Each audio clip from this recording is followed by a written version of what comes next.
అందుకే నేను రాష్ట్రానికి ఎంత పెద్దయినా ఢిల్లీకి రాజైనా తల్లికి బిడ్డనే అని పెద్దోళ్ళు చెప్పారు. అవునా? నేను ఎంత పెద్ద నాయకుడినైనా కావచ్చు, పార్టీ నాకు ఎంత పెద్ద పదవిని ఇవ్వచ్చు, కొడంగల్కి వస్తే నేను కూడా మీ కుటుంబంలో ఒక్కరినే మీతో పాటు కూర్చొని మీతో పాటు మాట్లాడేటోడు. అవునా కాదా శాంతప్ప? ఏమంటావు? అంతేనా?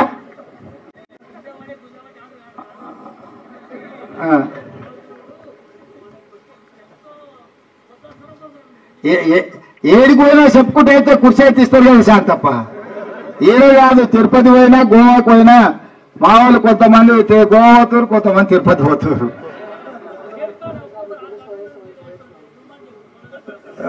మంచి అందుకే నేనే వస్తా శాంతప్ప. అలా నిన్ను నేనే కదా దగ్గరకు ఉంచితే. వాళ్ళు ఉద్యోగం ఉంటే ఉంటారు.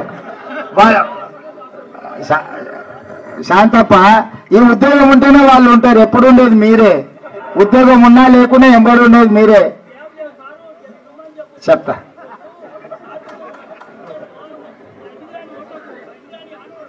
అవునా? ఓకే, మంచి. మా శాంతప్ప చెప్పినాడు. మా పోలీస్ అధికారులకు కూడా చెప్తున్నా, కొడంగల్ వచ్చినప్పుడు ఎవరు నాపకారి. అందుకే గేట్లు మూసినా, అందుకే వస్తేనే ఇలా నించుంటారు. గేట్లు మూసినట్టుగా అనిపిస్తే ఎంబడే గేట్లు తెరువురు, అందరు రానియండి అని చెప్పిన.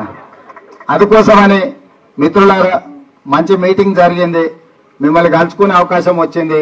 6 తారీఖు నాడు తుక్కుగూడలో, మళ్ళీ ఇది చెప్పలేదు అనుకున్నారు కదా వేదిక మీద ఉన్న పెద్ద నాయకులారు, 6 తారీఖు నాడు సాయంత్రం 5 గంటలకు తుక్కుగూడల, అప్పుడు సోనియా గాంధీ గారు వచ్చి ఎట్లయితే మన 6 గ్యారెంటీలు ప్రకటించిపోయారో